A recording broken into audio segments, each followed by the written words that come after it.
Marathon ചർച്ചകൾക്കൊടുവിൽ വന്ന ദീപാദാസ് മുൻഷി പറഞ്ഞത് എല്ലാവരുമായിട്ടും ചർച്ച നടത്തി, എല്ലാ MLA-മാരുമായിട്ടും ചർച്ച നടത്തി, എല്ലാവരുടെയും അഭിപ്രായം തേടി ആദരണീയനായ പ്രസിഡന്റ് മല്ലികാർജുൻ ഖാർഗെയോടും സംസാരിച്ചു, എല്ലാവരോടും ഈ നേതാക്കളും സംസാരിച്ചു.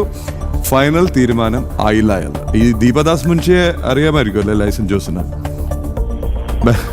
ബംഗാളിലെ പഴയ പ്രിയരഞ്ജൻ ദാസ് മുൻഷിയുടെ ഭാര്യ. പ്രിയരഞ്ജൻ ദാസ് മുൻഷി യുവ കോൺഗ്രസ് നിരയെ വളർന്നു വരാൻ അനുവദിക്കുന്നില്ല എന്ന് പറഞ്ഞും കോൺഗ്രസിന് ശൗര്യം പോരാ എന്നും പറഞ്ഞ് മമതാ ബാനർജി പാർട്ടി വിട്ടതിനൊരു മുഖ്യ കാരണക്കാരൻ.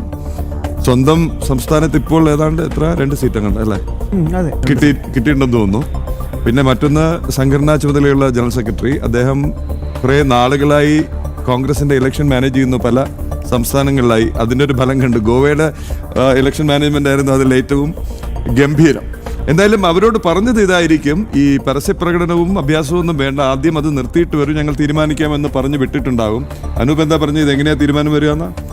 ഇപ്പം സാധാരണ കോൺഗ്രസിന്റെ ഒരു രീതി എന്ന് പറഞ്ഞാൽ പത്രസമ്മേളനം, വാർത്താ സമ്മേളനം ആയിരിക്കും. ദിവസം രാത്രി 10 മണിക്ക് ശേഷം ഒരു വാർത്താക്കുറിപ്പ് ഇറക്കുക. അതിൻ്റെ രസകരമായ സംഭവം എന്ന് പറഞ്ഞാൽ ഈ വാർത്താക്കുറിപ്പ് ഇറക്കേണ്ട ആള് സംഘടനാ ചുമതല ജനറൽ സെക്രട്ടറി. ആ സംഘടനാ ചുമതല ജനറൽ സെക്രട്ടറിയാണ് ഇതിനകത്ത് മുൻനിരയെ മത്സരിക്കുന്നത്, അതായത് KC വേണുഗോപാൽ.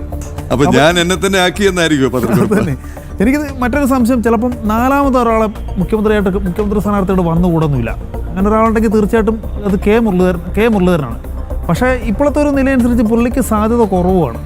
പക്ഷേ ഒരു സമവായ സ്ഥാനാർത്ഥി എന്നുള്ളൊരു സമവായത്തിന് കെ മുരളീധരനെ ആക്കിയാലും അത്ഭുതപ്പെടാം. മുരളീധരന് ഈ 3 പേരിൽ രമേശ് ചെന്നിത്തല ഒഴികെ മറ്റാരേക്കാളും സീനിയോറിറ്റി കെ മുരളീധരൻ അവകാശപ്പെടണം. കെ മുരളീധരന് പാർലമെന്ററി പാർട്ടി രാഷ്ട്രീയത്തിൽ വരുന്നത് 1989 കോഴിക്കോടാണ്. രമേശ് ചെന്നിത്തല 82 ഹരിപ്പാട് നിന്ന് PG തമ്പിയെ തോൽപ്പിച്ച് MLA ആകുന്നു.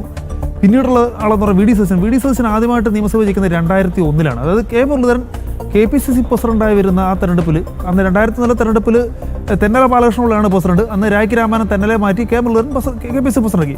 ആ തവണയാണ് VD സതീശൻ KPCC MLA ആണ്. അന്ന് കെ മുരളീധരൻ പ്രസിഡന്റ്. അപ്പം എനിക്ക് തോന്നുന്നു ഒരു സമവായത്തിനൊരു 4ാമൻ ചിലപ്പോൾ വന്നുകൂടായ്മയും ഇല്ല.